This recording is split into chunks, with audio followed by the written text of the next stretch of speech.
Crack open that bottle of wine.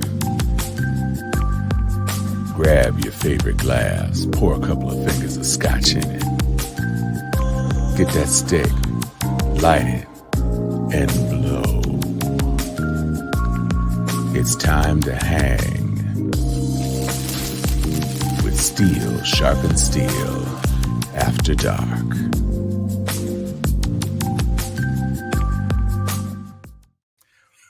What's upper? Hello, Sharpies. Welcome to another episode of Steel Sharpens Steel, Light Skin Twins edition.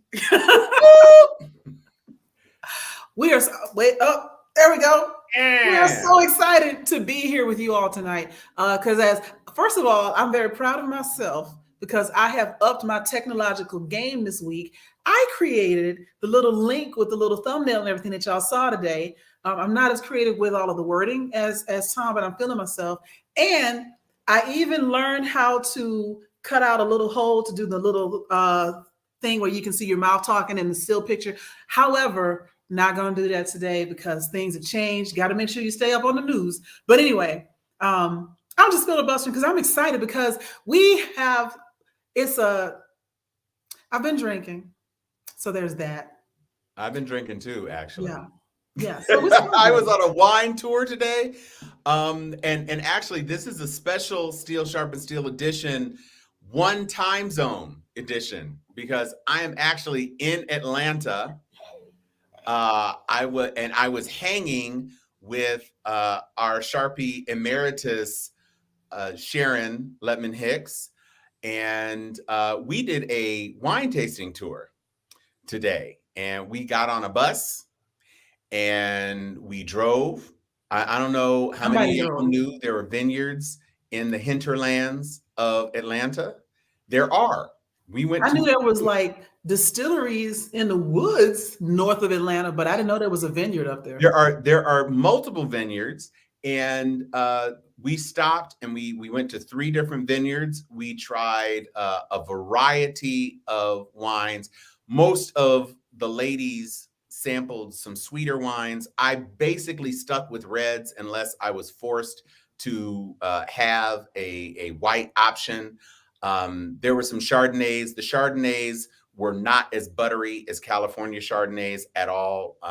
They tended, if it were a dry Chardonnay, they tended to have a much more tannic space. They were less fruit forward. I thought some of the estimations of the flavor profiles were a bit optimistic on the standpoint of some of the people who were serving us wines. But I did taste some very nice reds.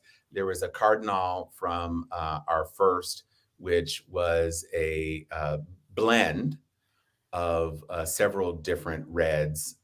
There was a Malbec Cab blend that was very nice, and a very nice port. Although I will say, due to the high sugar content of ports and the high alcohol content of ports, I, as a person who does not regularly consume sweet things, it was a bit overwhelming for me. The 2 ports that I tried were super duper sweet. And that doesn't really work for me anymore.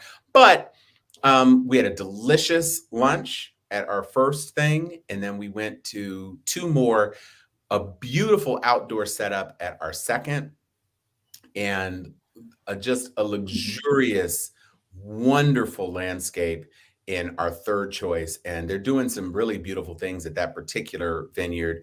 The guy is building an amphitheater, and so they're going to try to make a multi-purpose kind of situation where people can come and enjoy music, and they bring in food trucks. They don't have food preparation capabilities at that particular one, but they do bring in food trucks. They do karaoke, all sorts of stuff.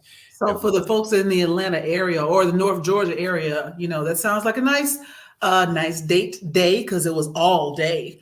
It was an all-day thing. Pop the Cork Tours is the person who did our wine tour. And again, how much was it?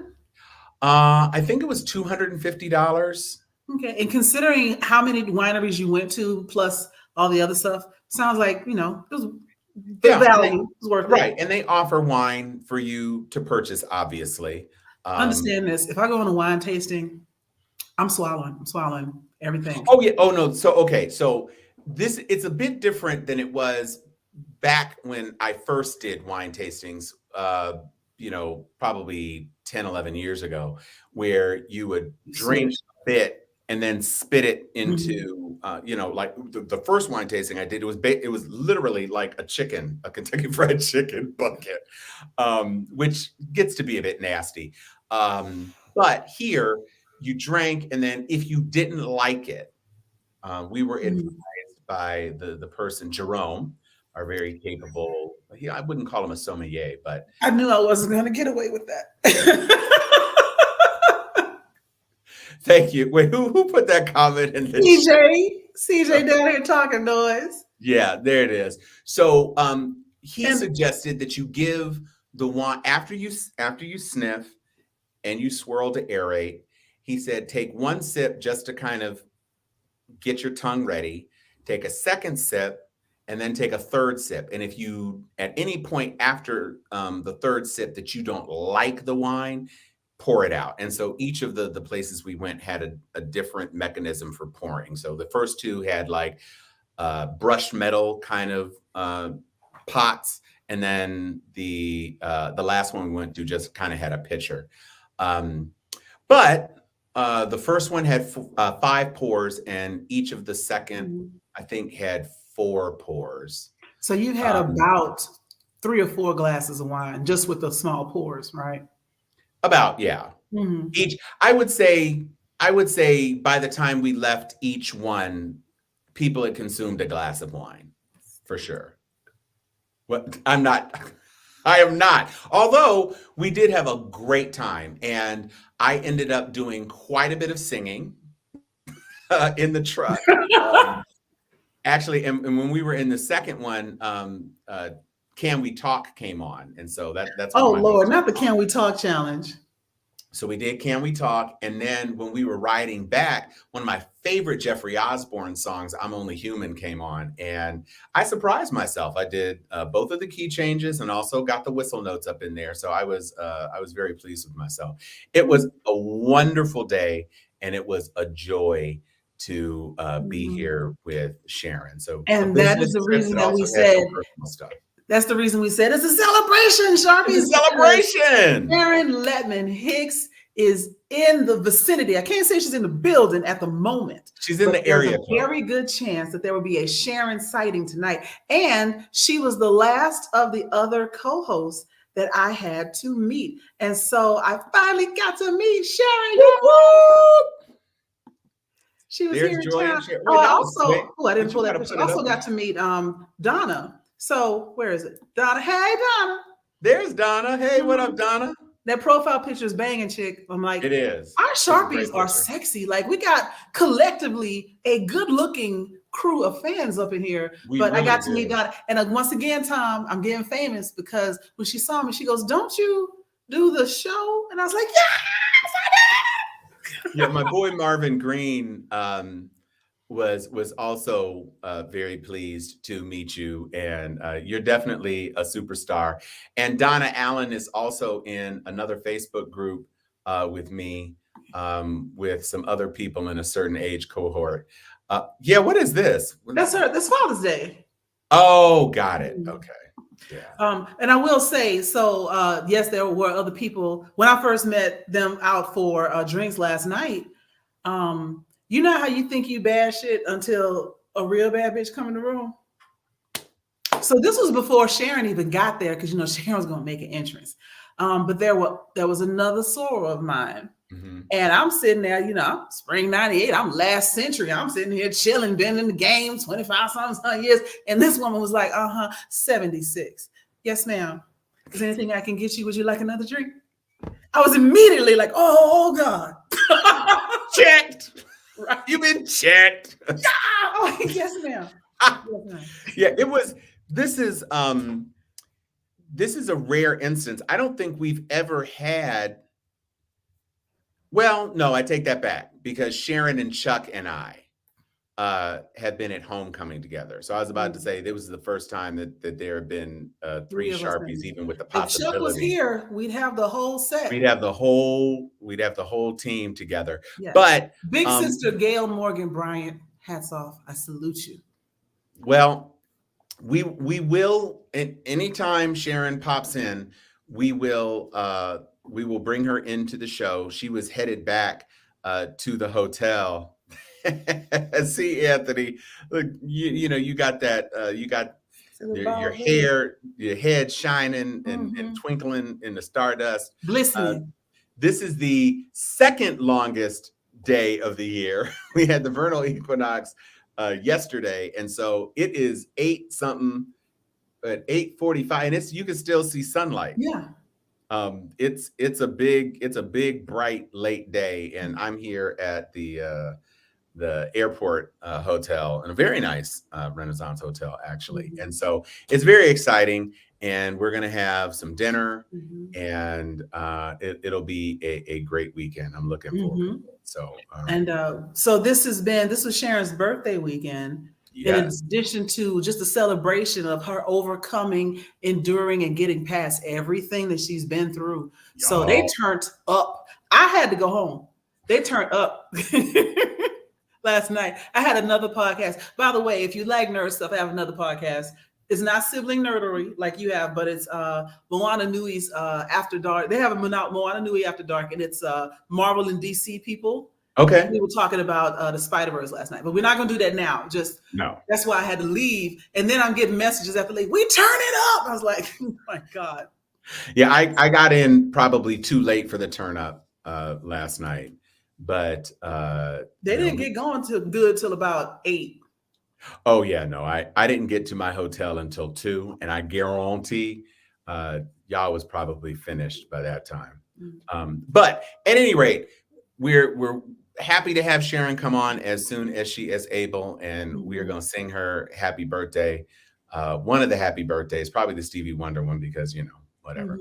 But here we are. Welcome to Steel Sharp and Steel. Because I was like drinking wine nonstop, and because Joy loves drinking wine, we just decided we were going to make this an after dark, just because because we can, and also it's more fun. So we are here. There is a big story that dominated the week, and of course we all know that it is related to Ocean Gate, the Titan sub, the submersible, which it was confirmed yesterday, actually was imploded somewhere in the depths of the North Atlantic.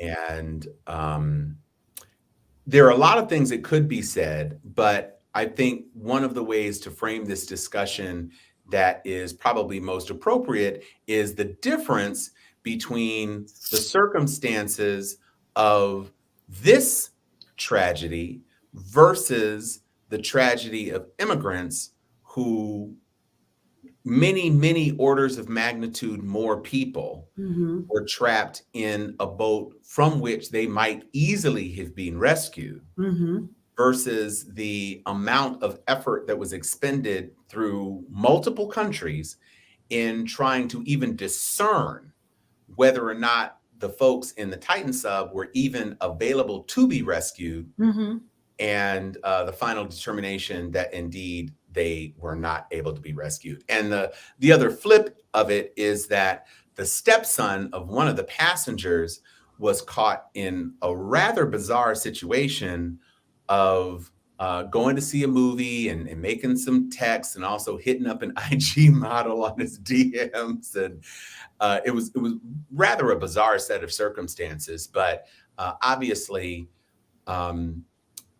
any loss of life is tragic, but it's important to contextualize that many people lost their lives in vastly different circumstances, but it would have been eminently more possible Mhm. to safeguard the lives of those persons on that one ship And I than want to insert this, and I want to be clear in that oftentimes when marginalized minority people say, you know, why didn't they do this for us, etc. People who want to hear something different will twist it and say, why are you celebrating those people's deaths? Blah, you know, they died too, blah, blah, blah.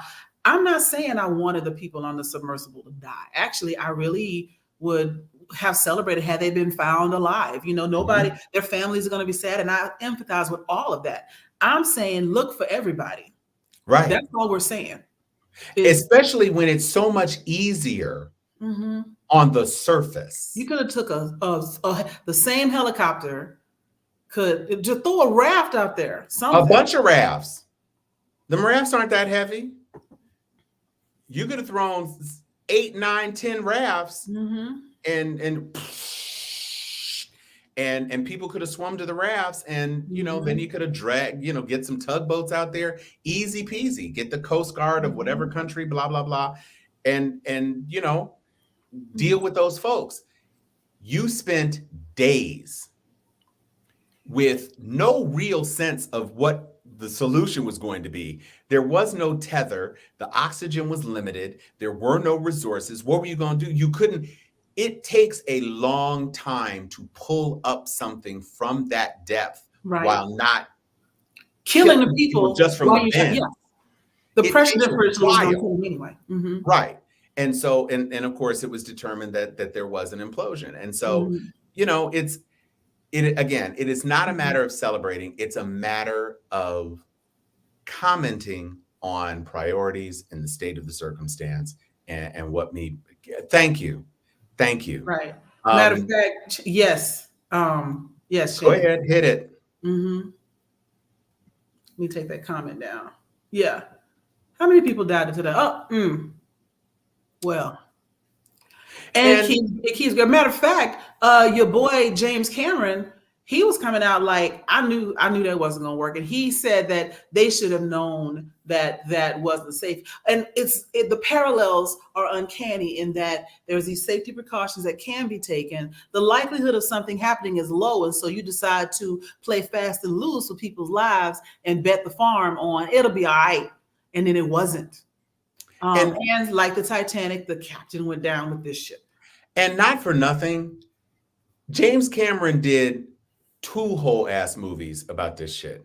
He did Titanic, of course, which was the multi-billion-dollar international super success, but he also did The Abyss, where y'all gonna learn about going down there. I mean, he literally showed how an unmanned robotic thing got crushed in the depths. Now, this is a much deeper part of the ocean, but he literally demonstrated what the fuck was going to happen.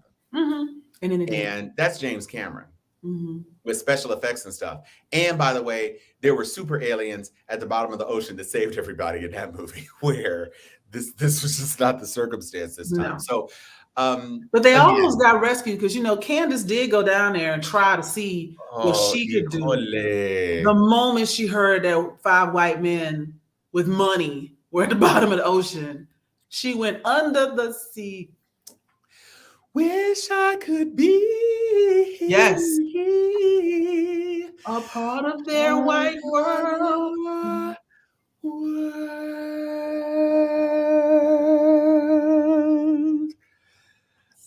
Yeah, Candace, Joe, ma'am, that's not a mermaid I ever want to see. Oh, see, look, oh my damn. Wait, well, I gotta go stand in the corner because you did Under the Sea. Oh, no, he did. He absolutely did. Chan, you're absolutely right.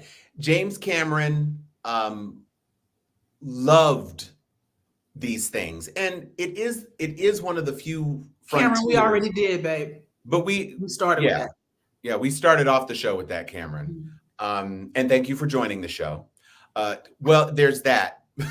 I'm not even riding the sub at Disneyland. Listen, I'm not eating a submarine sandwich. Right?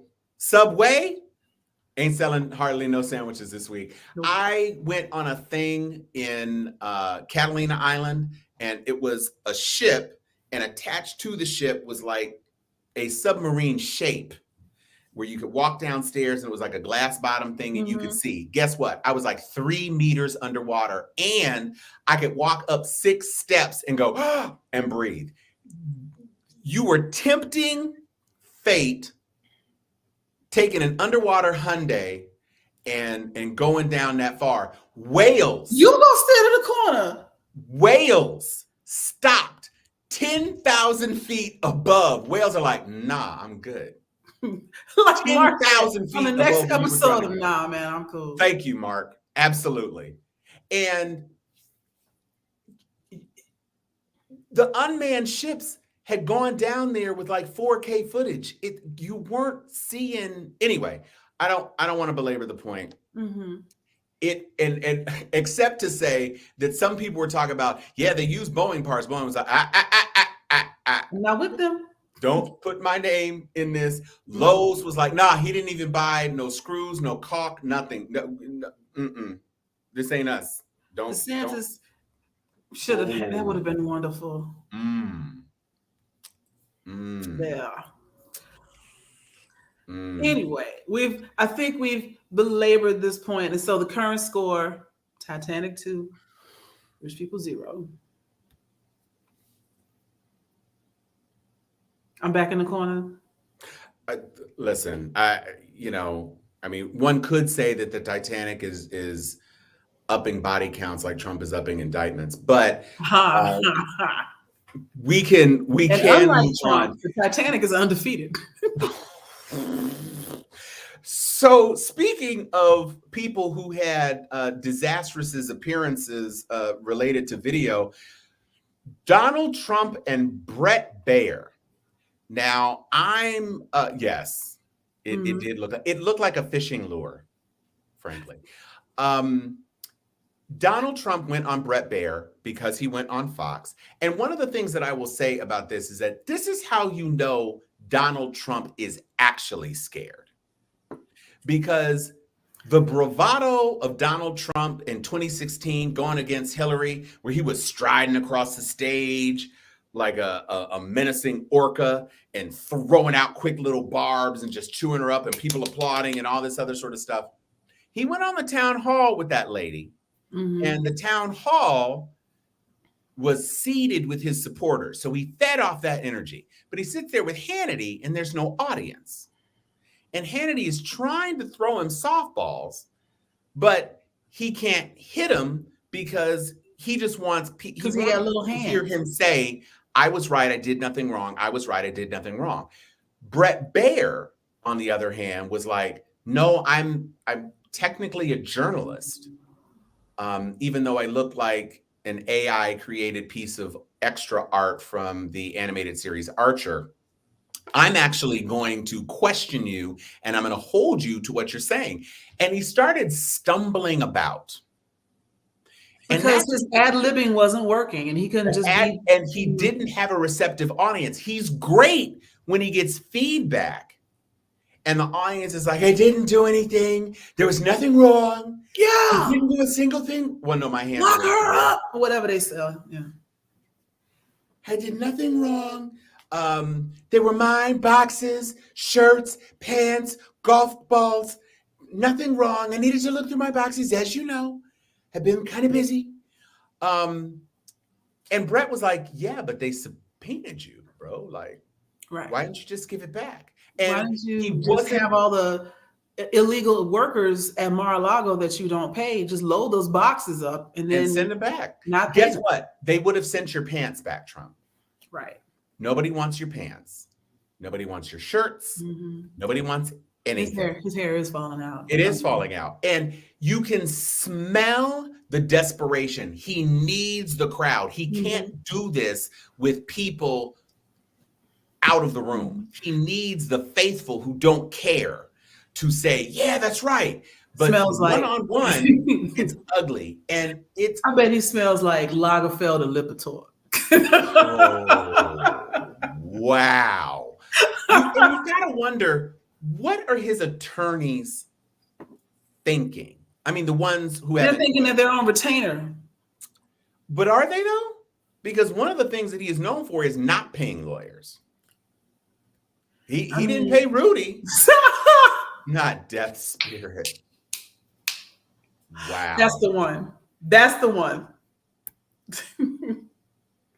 I'm indicted and I'm desperate. Here we are now. Come arrest me. Nice on the spot. That was a quick one, wasn't it? I was like, oh Mhm. shit, what am I gonna do with? How am I gonna rhyme this shit? Oh wow. It is, but you're right. Animated, jumping around, full of vim and vigor, and then after it's like Laying around licking his nuts. just put the cone of shame on his neck. It's not a cone. It's a very protective shield. Right. So I think that we're getting to the point. There are, and I don't know, Joy, if you keep up on things like polls the way I do. I'm an advocate of 538. I love 538. I listen to their podcast. It's not like he's not the front runner. He's still 21 points ahead. And that's a damn shame. But you know, is it though? It's great. I love it. I couldn't be more pleased. But the problem that he's facing is that the percentage of people who think the indictment is a problem is ticking up. It went from 67% to like 77%. And that's a lot. And he was at 77% is like the top choice. And now he's like at 60 something percent. So it's all of the ratios are moving in the wrong direction. And it's not enough. I'm not saying it's not enough not for him to be the nominee. I just think he is miscalculating just about as badly as Ron DeSantis is miscalculating about his chances. He's miscalculating what the impact of this is going to be in the general. And Anthony, you're right. His fanatics will still drink his Kool-Aid. That's right. But some of them are waking up. Matter of fact, I don't know if it was a true article or not, and I didn't research it, so I'm not going to repeat it as truth. Yeah, because But I did see Chan will say something that that it said, wasn't true 5 seconds after you say it. huh? Chan will say that it's not true 5 seconds after you say it if it's not I'm sure, true. right. But there was a guy that took like, what is it, MDMA or whatever, and like woke up like, why am I wasting my life following Trump? Like he was cured from his cultism. That sounds like an Onion headline. Man takes ecstasy, I was wakes up from scrolling. That's why I was like, I don't derangement. know, but it was funny. That is funny. Mhm. I just Well, I think- I want to touch on something else. Go When ahead. you talk about like DeSantis not really understanding his chances, I don't think he has realized fully that he is set up to fail. Matter of fact, I don't think I thought about it. He only had a chance if Trump didn't run at all. And the reason I say that is Trump is going to run against him in the primaries, which means he's either going to have to be nice to Trump, in which case Trump will bulldoze his ass, or he's going to have to try to take Trump down, and that means he loses Trump's base. There's a lose-lose there.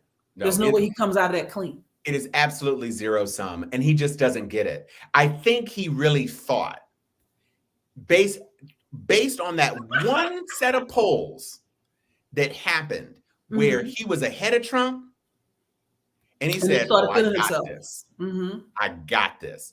But Trump was already in, and he waited and he waited and he waited and he waited, and Pence came in, and and all these other people came in. Tim Gumbs came in, and Asa Hutchinson was in. And so by the time he got in, it was not the splash I think he wanted it to be. Right. And to your point, he was no longer the presumptive person, because by the time he came in, Trump was ahead of him by 30 points. Right. And similar to when he goes to the restroom, all he got was a dribble. So one of the other things that I know I'm going to the corner. I'm going to the corner. You ain't got to go to the corner. Shit, stand in the light. As far as I'm concerned, fuck that dude. Thank you, Andrea. I'm glad that you saw that.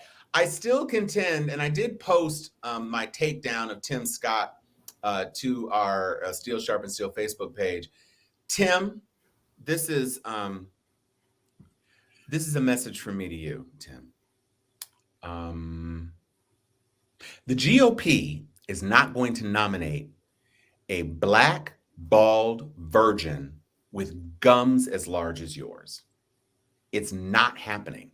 There is no story There is no narrative compelling enough to get over the fact that your gums are larger than Trump's non-existent border wall. It's not going to happen. You might as well stand down. You can do all the praying you want. You are a virgin and you've admitted it. And people are going to hammer you with that. You can't go against a multiple philandering pseudo stud like Trump and expect that you're going to get the manliness points necessary to overcome him based on the fact that you're a clean living guy. They don't want clean living. They want a winner. And you are not that dude. So I'm just saying, get some Pepsodent, get one of those Sonic Care toothbrushes, consider like some Botox on your upper lip, so maybe that lip will pull down over your gums a little bit, and rethink some things, because it's literally, it's not happening for you, Tim. It's just not, Senator Scott. It's not, Senator Not. It is not happening for you. And right. That's, to paraphrase the old movie, what is it, Clueless? You're a virgin who can't win. Right. Yeah. You're a virgin. Right. Who can't win. Try. That was Rest in peace. Chan, really? Really?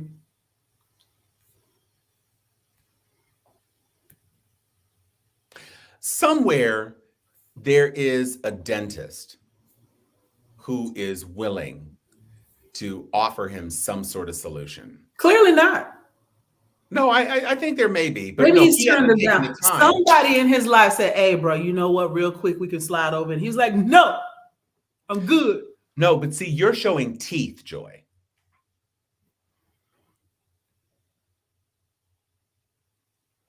I can't even show that much gums because I have normal gums. He's got rows of Vienna sausages above his teeth and below his teeth. And every time he opens his mouth, it looks like feeding time at the Shark Tank. He's got them sausage gums poking out, bursting, yearning to be free. But we've talked about DeSantis and Trump, down in Florida. We've got this fool down, was it Tennessee? Where is he? South Carolina? Where is he? Oh, Tim Scott, South Carolina. South Carolina. I don't know what I was thinking about the other one that didn't investigate right in Nashville. But anyway, I want to continue north to Philadelphia, where the racism continues. And I want you to hear me on this. Very often, as the whites continue to try to rewrite history, they want to try and pretend that racism was an exclusive Southern disease. And it was not, is not, and has never been just a South thing. And so in Philadelphia, let me see if I can find the first picture. This is trash. This is the principal at one of the schools in Philadelphia public school system. And the young lady in white was graduating. And as she graduated, she decided to do a little dance across the screen. Now, here's the thing. All the students have been told, if your family yells out, if anything happens with your family yelling your name or anything, you won't get your diploma. And if you cut up real bad and you make noise and stuff going across, you won't get your diploma. So this young woman, considering all the rules and thinking about where the loopholes were and what she could do, because she had been through a lot to try to graduate, right? All she did was a little wee, like kind of a quick little trot run. And she's like, "I'm done," which a whole lot of kids had done, white, black, what have you. "I'm done. I'm done." She was like, "I'm done." Wee. And so a few people in the audience laughed at that. Very few. Very few that she is not affiliated with. And the lady was like, "No." And she was like, "I'm sorry, no, you can't have your diploma now." Now, when you go off script and people got something to say to you, the school district was like, "Excuse me, the district does not condone the withholding of earned diplomas based on family members cheering for their graduates. We apologize to all the families and graduates who were impacted and are further looking into this matter to avoid it happening in the future." That's what it sounds like when you get fired on air.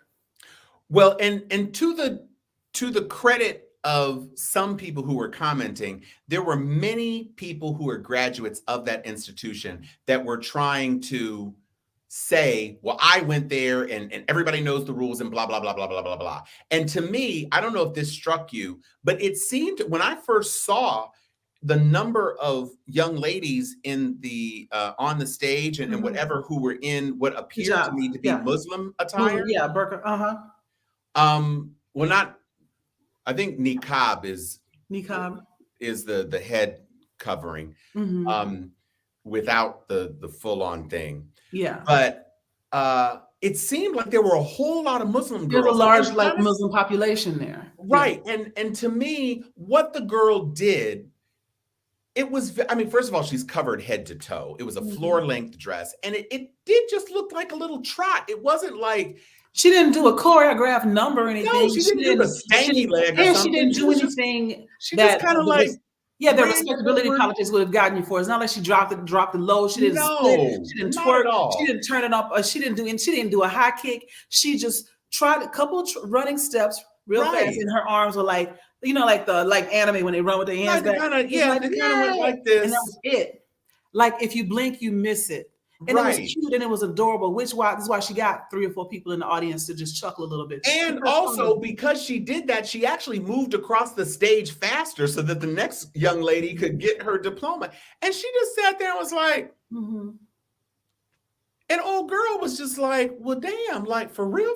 It was completely unnecessary. And to the extent, like you said, like one of our Sharpies said, all of the people apparently that she denied diplomas to were persons of color.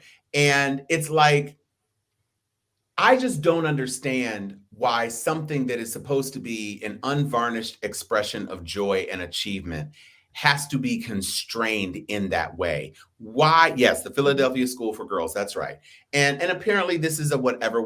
I don't know how long that tradition has been in place. I don't know if that's, something from the 18th. So that's what I want to talk about. Whatever. How long have traditions been in place when it comes to the way women of color are treated according to like society, because this is very reminiscent to me what is being done. Because as CJ said, it seemed like it was a disproportionate number of girls of color that are getting this. You can't get your diploma now, because a lot of kids had a gesture. A lot of kids, you could hear their families trying not to speak, but you still heard noise from the audience. And so again, I'm not saying stop everybody. I'm not saying everybody should buck wild. I'm saying treat everybody the same. Right. Apply that same rule uniformly, Right. And the reason I wanted to talk about this is they forever trying to steal our joy, however they can, through some rule, some legal action, what have you. So for those of you who are from the Southwest and you are familiar with New Orleans history, at one point, because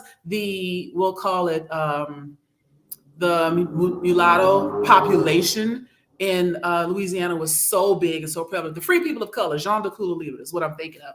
And those women, fine as frog hair, right? And they had a tendency to want to do something elaborate with their hair, reminiscent of some of the things we see nowadays that we've had to pass a law to not get discriminated against.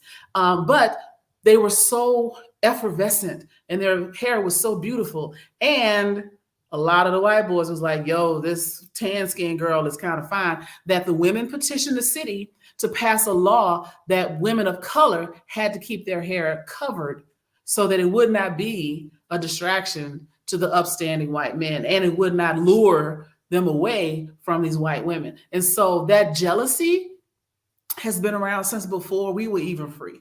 And we see it time and time again. Look at the way they reproduce our look, our lips, our butt, our hair, everything, but then ridicule us or try to shame us for having same. They do it over and over again. And so this woman, right here, look at her. Just look at her real close. See how her lower lip just kind of blends down into her neck? She ain't happy with her life. She ain't happy at all. And so what you see here is someone who is pissed off that other people are happy and using her effective power to make them miserable. What she's done, even if these kids are vindicated, which they will be, even if she loses her job, she has messed with indelible memories of a whole generation of girls. Not to mention the girls who were there, even if nothing happened to a particular girl, if you see your friends get done dirty, at your graduation. It stains the graduation for everybody. And Everybody. I really do believe it's because she is a Jabba the Hutt. And so she just decided that she's going to hut, do diploma. And she's just out here being a bitch to everybody. Han Solo voodoo. You're so good at that.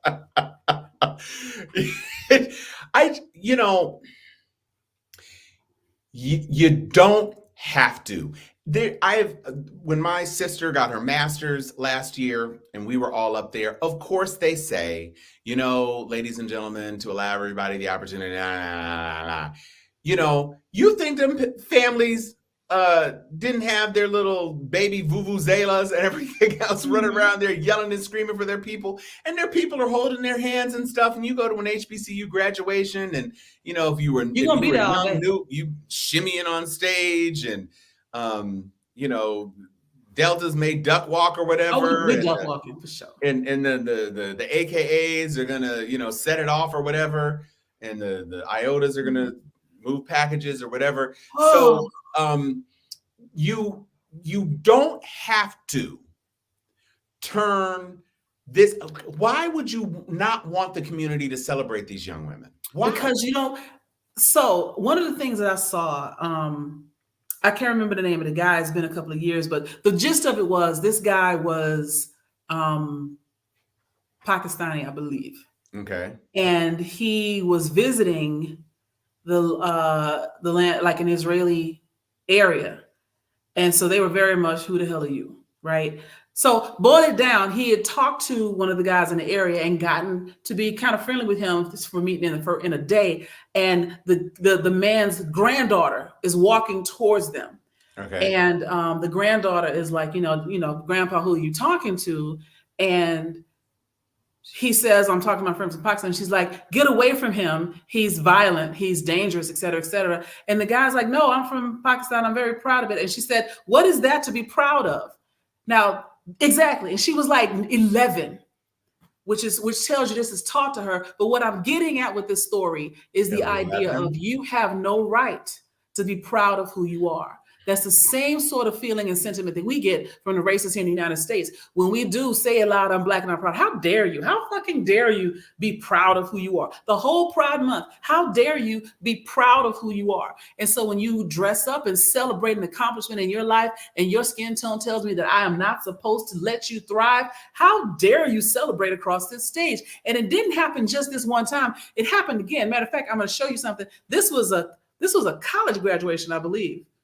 Oh, yeah, I know who you're talking about. Yeah, let me show you this real quick. Okay, let's go. You didn't let me get my moment, so I want to say my name is Khadijata Diallo, and I'm graduating today. I don't like how you snatched the mic out of my hand, so today is going to be all about me. Oh, drops the mic. Congratulations! I love it. Congratulations! Yeah, we gonna get something in on the mic, but that's another example of what was happening. And the backstory, I was trying to blow up the picture, so I didn't show everything. But the backstory is this white woman who also got the job of the Hutt Chin decided that she was going to give you a chance to say your name and your major, and then walk on. And so you got, John Smith, Becky Albertson, or whatever, and they're doing their major. Some of them are even speaking slowly to kind of extend their moment, and she's letting them do that. And then here comes this girl, and she's got like a 3-syllable first name, a couple syllables last name. She got 7 syllables out, and the woman pulled the mic back and tried to get her to go. So she was like, no, I'm not done. And that's how we got into that, because the woman was like, no, she wouldn't let her have the mic. And again, you're not going to have this moment again. Nope. And this woman is trying to ruin it. And she wasn't the first Black person that she had done that to. So what I also want to say is I saw a lot of Black people on Twitter denigrating this girl, talking about, oh, she's so ghetto. Oh, this is not how you act. I would have just said something to the administration later. All of y'all can eat a dick, because that's the reason we continue to not the only reason. It is contributing to how we continue to not be able to progress forward because we scared to ask, we scared to demand, we scared to stand up when something is really going wrong. And I'm tired of that. I was so in favor of what she did because fuck that woman. How you gonna take this from me? I am not here for it. And what am I gonna do? Cry? If I had cried, nobody would have cared and I wouldn't have gotten what I wanted. And she decided to act up, and yeah, she lied about it, and the throw the mic down. I was here for it, but because she stood up for herself, people are saying stuff like, "Oh, you know, she's so disrespectful." That was another way to handle it. People that try to avoid equality always tell you there's another. The same thing they said to Kaepernick. There's a better way to handle it. You being so disrespectful, blah blah blah. If you had respected me in the first place, I wouldn't have to be disrespectful now. Listen, and can we please take a moment to realize it wasn't one person struggling for that mic. Becky Sue was trying to give as much as she could get. They were both tussling. It wasn't like Sister Girl snatched the mic and pushed that woman to the ground. Right. She was trying to hold the mic. It was a jump ball. That's what it sure like. Was. And Sister Girl said, "Oh, no. It's about me. I am going to say my full name, Diallo, and Bop de Boop." And that's, you know what, CJ, you are get out of my head because we got another video about this very same thing. But they didn't even have to learn. They didn't even have to learn how to pronounce her name. They just had to let her have the mic long enough. Yeah. She knows how to say her own name. So do that. So you don't have to worry about it. I understand it's tough. And like I had a young frat brother who graduated last year, and he was in a group thread, and he said, "Man, I just can't wait for them to mess up my name." And his name is an unusual spelling. And I said, "Bro, write it phonetically on the card. You don't care about, because they're not reading your name and spelling your name. You write it on the card so that they can see, and break it into syllables and make it so that this is how you would tell somebody to pronounce your name. Don't worry about writing it out correctly. You write it so that they say it right." And he said, "Oh, snap." And he did it, and they did it right. You set somebody up for success, and you partner with them to do it. All this woman needed to do was let this young lady say her name. That's all she needed to do. She had been doing it for hundreds of other people.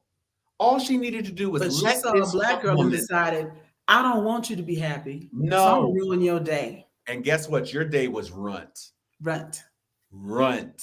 And you know what, again, as we continue to grow from high school to college to being a world-renowned professional, they're going to continue to try to act like they don't say that. Look, you can say Skarsgård and Galifianakis, then goddamn it, you can say Shogbagmimu. And so let's show, this is the video I talked about last week. Chan, help me find it.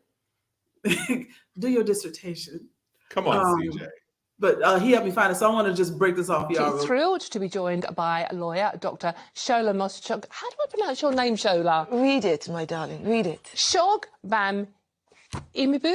Okay. So this is terrible. I know, especially it's terrible. For presenting. It's not easy, okay. Shola. Give her a break. No. Go back and start again. Right, just okay, read Shola, it. Yeah, phonetically. Shogbam Imu. Do it again. Oh, come on, I got the Shola right. Do it again and read it phonetically. Shogbam. You just missed the beat. Try again. Go on. Shola, welcome to the show. No, you will say my name. Now read it phonetically. Shogbam Imu. Okay, Shogbam, but well done. done. There you go, great accent. And Carol Malone. I'm easy. This is the first time in my life I say myself, I'm easy. So fuck that second one. First of all, that's not the first time in your life you've said you're easy. Oh. It's not. Or somebody has. Well, but I love that she was giving Diane Carroll Dynasty realness. Yes, right? Dominique Devereaux. Read it. Say it again, my darling. Yeah, so you're so close. Say it again. Start from the beginning and sound it out. It's spelled phonetically. Just Say it again. read- But here's read it, so Charlie. here's the catch on all of that. Here's what really pisses people off. Again, there were a lot of people saying, "Oh, she went too far. She should have just let her call her Shola." I ain't gotta let you do a goddamn thing. You're gonna get my name right. I'm not coming on your show because I'm the draw. I'm the guest.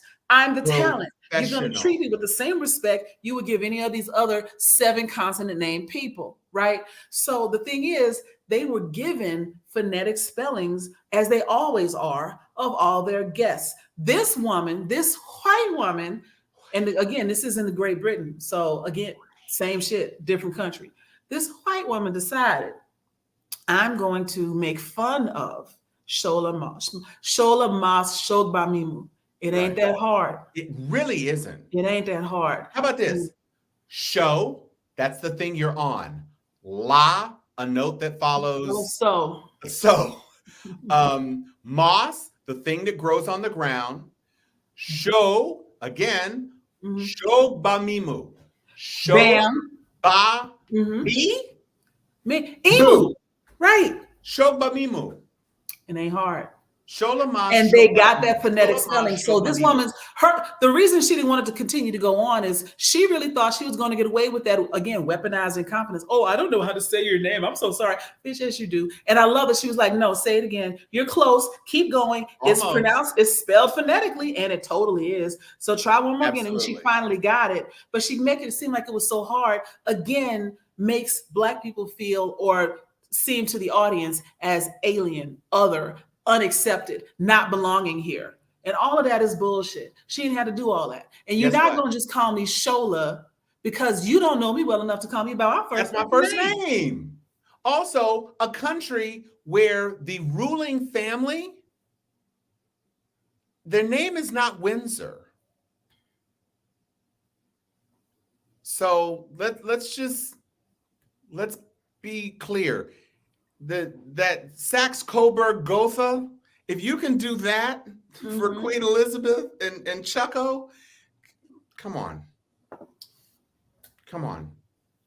The Plantagenet, a country that had a whole ruling dynasty called Plantagenet. Right. Same number of syllables. Anyway, so to anybody who says they can't pronounce somebody else's name, you're part of the problem. Do better in your life. Can you pronounce eat a dick? I was gonna say that. Last little rant that I got. Am I done with all my rants? I believe so. Last one I got, and I'm gonna put up a picture. This is the Colorado River. The reason I have a picture of the Colorado River up here is because the United States Supreme Court, in a 5-4 decision, stood with the United States government over a dispute over water rights, water allocation and stuff of this Colorado River with the Navajo Nation. And so the treaty that the United States signed in 1868, they're like, no, we're not doing that. And it continues the cycle of the fact that we have broken every treaty we have ever had with the First Nations of this land, without fail, without pause, without skipping anything. Every treaty, every agreement, every armistice, whatever, we've broken everything. We have lied to them from day one. Yet they are still here and they're still trying. And a matter of fact, and it broke my heart to read it. The president of the Navajo Nation, Boo Nguyen, I think his name is, he was like, well, I'm encouraged that it was 5-4. Right. That's closer than they've been before to getting something to be upheld. Now, mind you, this isn't a decision to do something. This was a decision to uphold something that was promised 150 some odd years ago. And they're like, nah, we're not giving you that water. Eat a dick. I mean, it's just, I stay mad. You know, I had a really good week and I feel like I was holding up all my angry for today. I think it's Boo Nigrin. Thank you. Yeah. And they are starving to death. And that has always been the plan with the First Nations of this country, is to starve them out. When they were fighting a war west in order to steal all the land, they killed the buffalo in piles, like 2 stories high. murdered them all so that all their meat, which is also sources of bone, skin, they use every part of the buffalo for everything. For everything. They stole, Right. they murdered their way of life, and they tried to starve them out. And they got the nerve to act like putting them on a reservation was a favor. That is, and this is the same nation whose language we used as code in World War II. right. They did a whole ass movie, which didn't get seen enough, called Wind Talkers, about the fact that they used Navajo as the basis of code during World War II because of its inscrutability and lack of awareness outside of our nation. Helped them win World War II. All y'all up in Chattahoochee, Atchafalaya, Okefenokee, whatever, all them Opelousas, Kentucky, Ohio. Those are not English words. No. Iroquois. You wouldn't even you were too lazy to even change the name of the place. Y'all ain't shit. And it should be said, none of those names could be spoken by that British presenter. Right.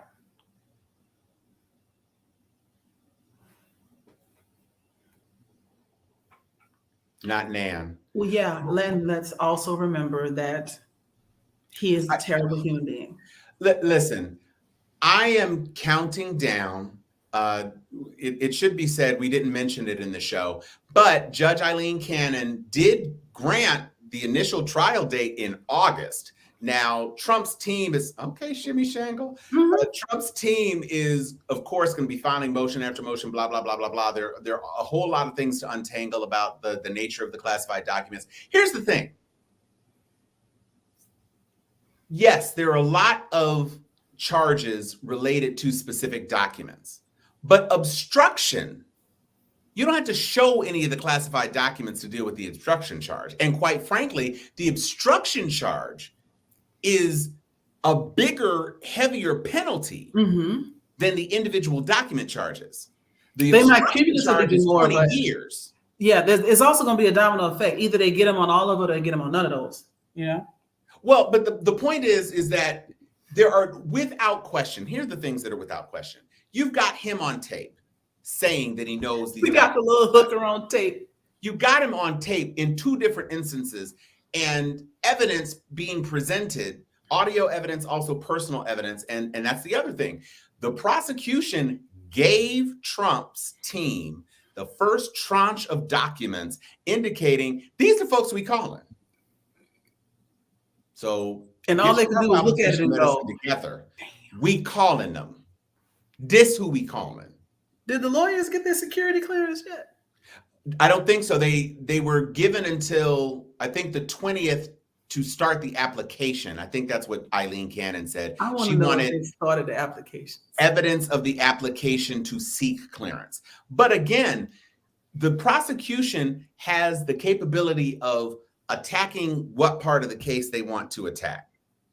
So if the classified documents piece, if litigating the individual espionage dorps, you can still go on ahead and start with the other. Let's prove obstruction. We've got the photos. We've got the texts. None of that has to do with the nature of the documents that were being withheld. Stipulate that there were classified documents because there are documents with classified markings. You don't have to see the documents to determine whether or not, or to verify the veracity of the claim that the documents had classified markings. Right. That's shown, the redacted pictures showing the classification. Yeah, you don't need to know what was classified. You just need to know something in there was classified. And guess he what? didn't give it they back. put the shit in the New York Times. They just redacted all the classified shit, but they showed it said classified or top secret or confidential. They showed it. It's out there. Stupid. That's what you're dealing with. The question of whether or not it should be classified, is still classified, block to bloop. All of that is academic. It is marked thusly and was not declassified, and you were told to return it. You were asked to return it. You were told to return it. You didn't return it. You tried to prevent its return. That's obstruction. That's the 20 years.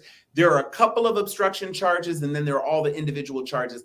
None of the time was going to be served anything other than concurrently anyway. And it was never going to be 20 years. It was never going to be 20 years. And it certainly wasn't going to be 20 years in Orange is the New Black cell. Home confinement at Mar-a-Lago at best. And you know what? He's going to break that home confinement. He can't help himself.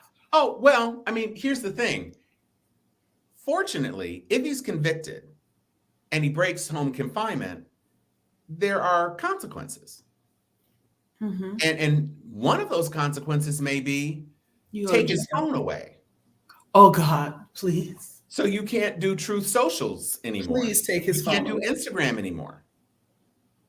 And he has to do it.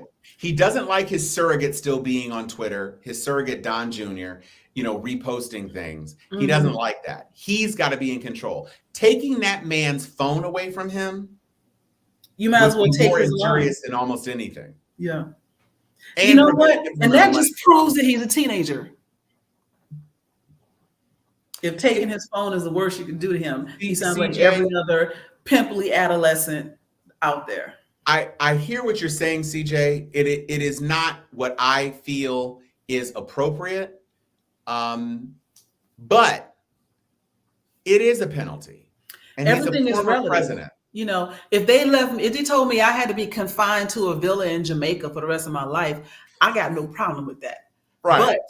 But considering the way he lives, right, and considering what he's used to doing, and just the galling thought that he is not in control of his own destination or his own location will burn a hole in his mind. And the stench of being a convicted traitor. And the hamburgers. Convicted of espionage, prevented from ever running for office again. These are the real penalties. All of this other stuff where he goes, okay, so fine. Mm-hmm. Let him fly. Let him spend dwindling amounts of money trying to run around and do all the shit. She said, and the hamburgers, damn. That's the damn. Hey, bro, she gave you 10s across the board earlier. No, I'm not.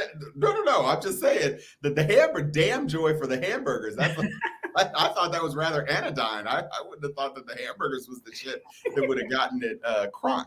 But I just think that as things progress, and we'll see the motion. But dude, what kind of lawyer are you to protect a client like this? I know he has to have a defense. Yes. I get it. You're a sucker. You're a sucker. Ain't shit good. I mean, public defenders defend guilty people all the time. Sure. So you have to mount the best defense that you can. I believe that them allowing him to plead not guilty was potentially a mistake, because now you're going down all the. He could have pled guilty, thrown himself on the mercy of the court, admitted that he knew what he did was wrong, and probably got a whole lot of leniency for that. Like Hunter Biden.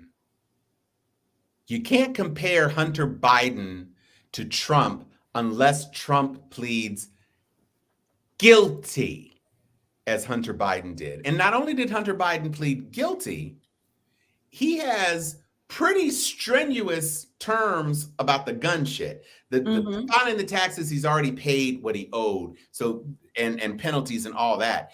All of you are doing is saying you can't smoke crack or we're going to get you. And that's tough. I mean, I imagine not smoking crack is tough once you've smoked crack. If you smoked, yes. It certainly didn't work out so well for Mookie on New Jack City. That should be calling him, man. It'd be calling me. That's the best role. Yeah, well, perhaps his most authentic. But it's not the same. And to talk about Pence and talk about Biden and Pence had representatives who found the shit after the Trump shit turned into an issue. They said, you know what, maybe we should check our stuff just to make sure. And when they found it, they were like, hey, NARA, hey, DOJ, we found some shit. We want to get it to you. And they're like, oh, word? And they're like, yeah, can you come get it? And oh, by the way, bring a subpoena so you can just, or bring a search warrant so you can just find the rest of it. Search wherever you want, find whatever you want. Every other president was turning their pockets out like, yo. I mean, like flipping the couch, opening up some boxes. That's a great example of if you have nothing to hide, you don't mind cooperating with the investigation.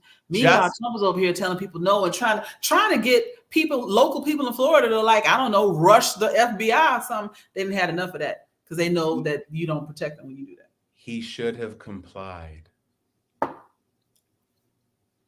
Why can't you just comply?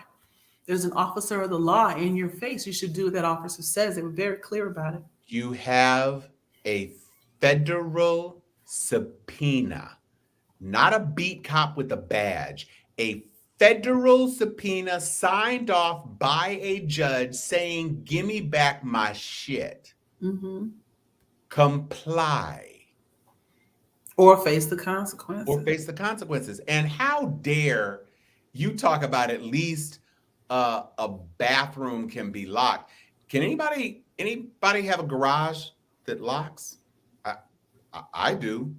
The way most garages lock is by having one of the, because when you press the button, you can't lift it because it's locked in place by the garage door open. Plus, you can put a padlock on a garage, and he doesn't live there all the time. As opposed to a lot of other people that turned in stuff, that's their primary residence. And they're like, ooh, you know what I found in the closet? Here, take all of this. But they also have locks on the entire property. So what do you mean? It doesn't mean anything, at least the bathroom locks. You can kick that door in. I'm sure he's had to kick that door in a couple of times after some late night crystals, you know, so. But also, did the package unpackage itself and tumble towards the door to lock it? Or was Walt Nauta sitting in the bathroom with the button pressed 24/7? He picked his path. Karma, karma, karma, karma, karma, chameleon. You come and go. You come and go. Loving would be easy if your colors were like my dreams. Orange cream, orange cream. Yeah, I can't. I do hope he goes. You're right. I hope he goes. Listen. He can do whatever it is that is called upon him to do. Once the trial starts, once it starts rolling. And August is great because August, you know, that's right around the first debate time. And guess what? Trump is probably going to try to pick the path of bravado of, I don't need to debate these guys. None of them are close to me in the polls. But you were at the other debates because you were running around the stage, little Marco, Ron DeSanctimonious. If you're not there, they are going to dog the shit out of you. They don't even have to say a whole lot. All they got to say is he's not here because he's facing charges and is having to fight that right now. They don't have very to serious charges. Very serious charges, and his conduct, as has been demonstrated on Fox News, is concerning. And he'll the inevitable decline, and this is what happens when you hitch your wagon to that sort of star. Yes. He's got woes. In different areas. In different federal codes. Federal codes. But CJ makes a good point. Please go to debate so you can incriminate himself. Because he will. Oh, yeah, absolutely. He can't resist it. Right. And even if he misses the first one, he damn sure ain't gonna miss the second one. He ain't gonna miss the second one. He gonna talk shit on Truth Social. And that's fine. But ain't nothing, them clips of them dogging the shit out of him or ignoring the shit out of him, or I choose not to deal with people who aren't here. I commend my fellow colleagues for being strong enough and forthright enough and unindicted enough to appear. He ain't gonna be able to. He ain't gonna be able to handle it. He ain't gonna be able to handle it. Ooh, he ain't gonna be able to handle it. So it's very exciting. I cannot wait. And it is June 23rd. Yeah, And we just celebrated Juneteenth. So happy Juneteenth to everybody. Happy Juneteenth. Mhm. I had a great time. I was out. We had a nice festival, Black folks in the Valley. We were at Pierce College with different vendors, and I was there representing Kappa Alpha Psi. I would say stumbling Fawcett, because I can't see him running anywhere. I'd say it's more like a sewer line, but you know, A whatever. clogged sewer line. Clearly. Or You know who he is? I just figured this out. Donald Trump is Eric Cartman. That is who he is. And the reason it dawned on me is because Eric is fat. Eric's voice is weird. Eric doesn't realize who he is really. And one time there was a whole episode of him shoving food up his butt so he could shit out his mouth. And that is absolutely who this dude is. And also, one of Eric's most famous lines is "Respect my authority." Exactly. And I want cheesy poos.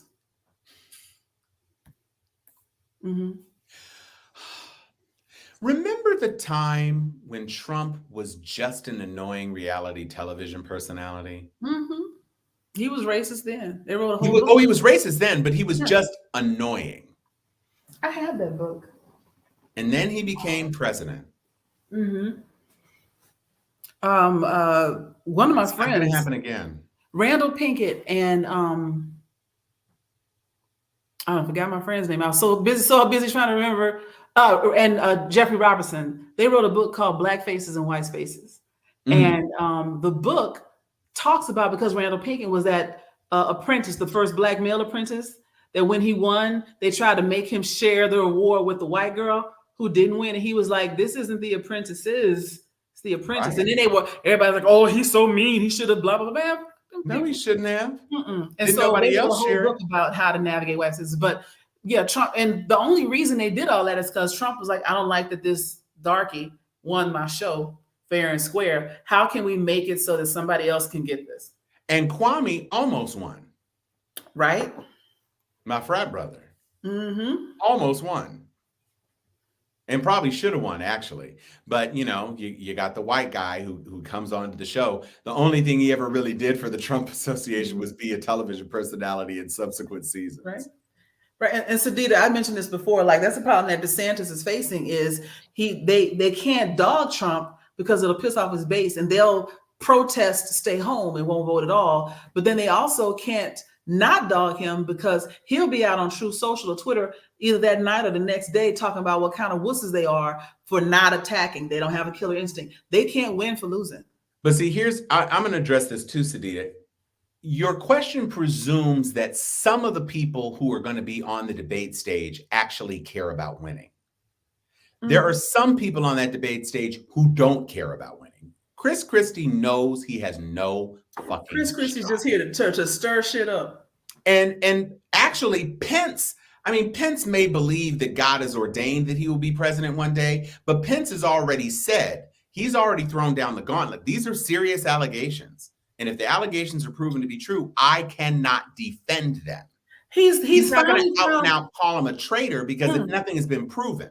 Nah, bruh. Pence has finally found a loophole that is acceptable to the majority of the people of that base that lets him get revenge for Trump trying to kill him during the January 6th riot.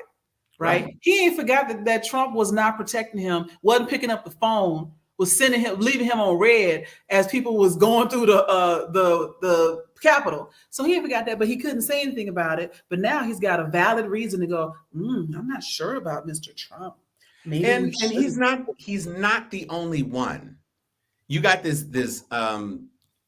dude from Texas who's dry as hell, but he just entered into the fray. And there are plenty of people.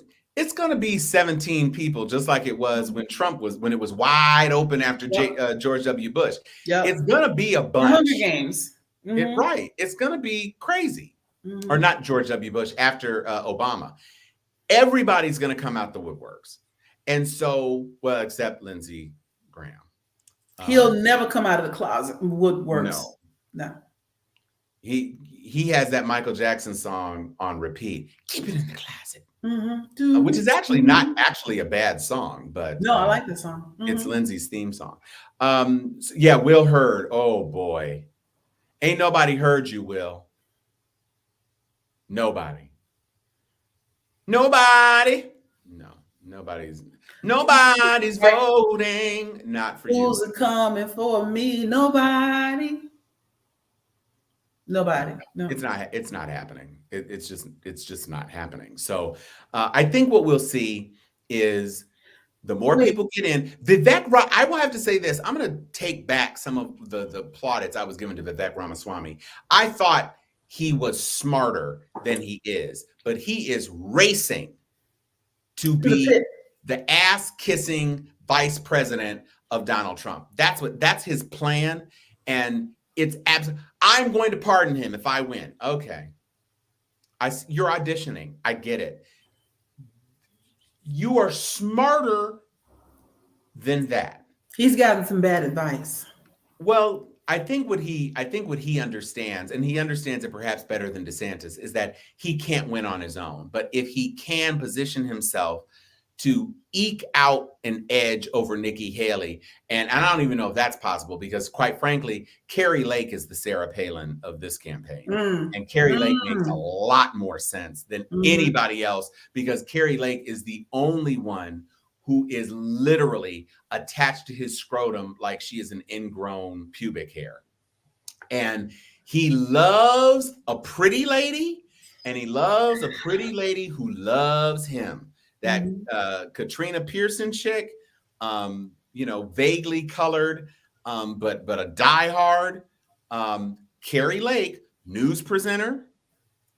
We decided that she was black, right? Like did we figure that out? I decided she was black. She black. I don't know if she know that. She blacker than Mike Tirico.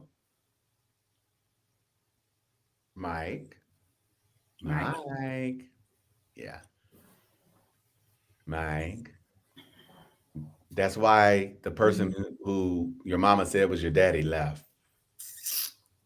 Mike. She is. Carrie is so much darker than that Brady bunch of siblings of hers. I don't know what the hell she's thinking. But there is nothing Trump loves more than a sycophant.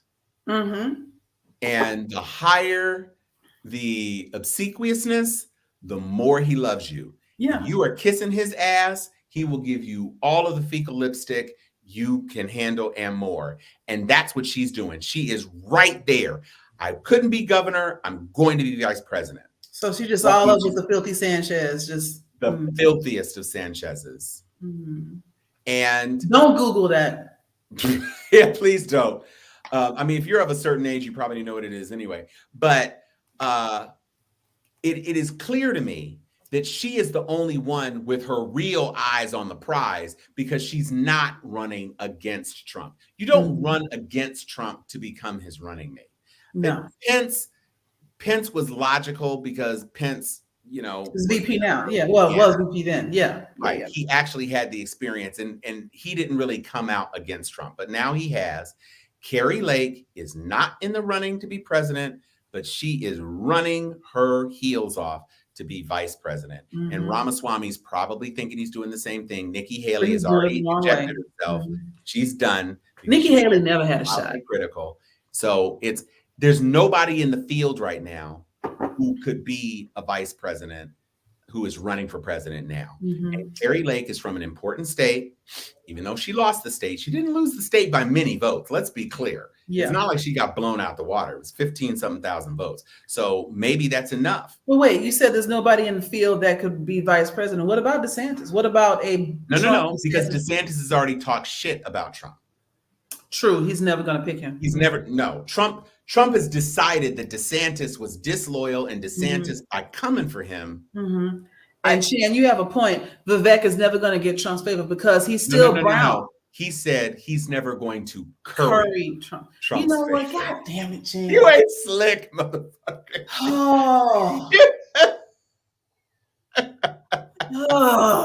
You don't get to play them games, Shan. We see you. We see you. Shan, just want you to know that. Yeah. No, he's not gonna Wait. I got the follow-up to it. He might try to curry Donald Trump's favor, but he won't get Nan.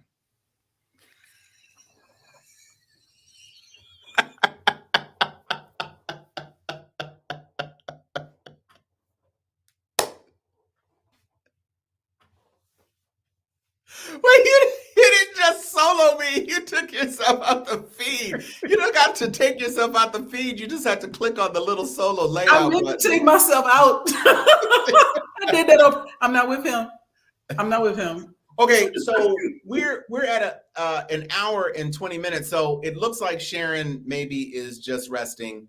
Sorry, CJ.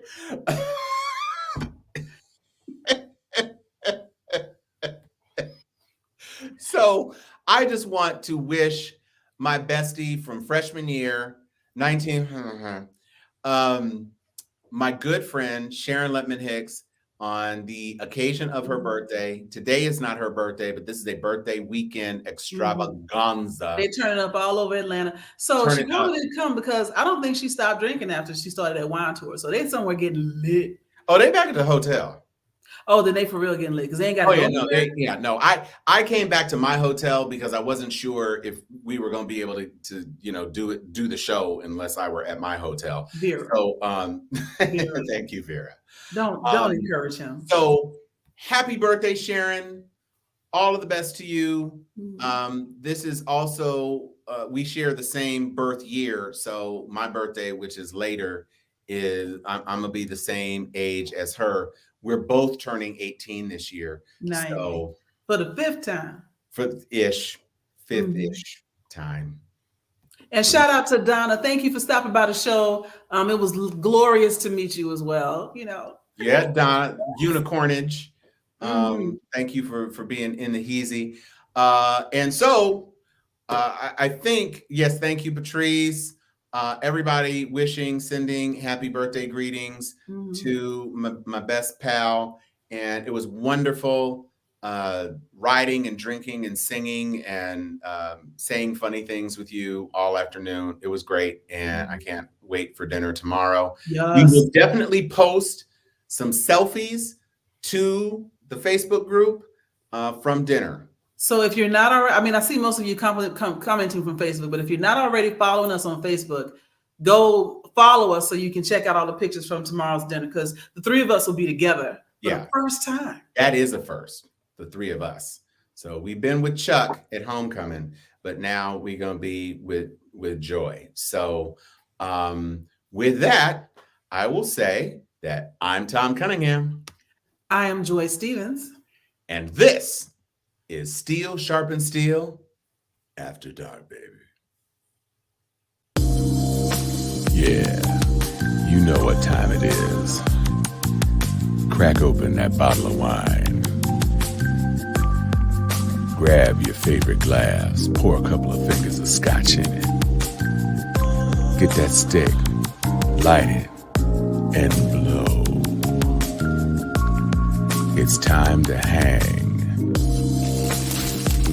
with Steel Sharpen Steel.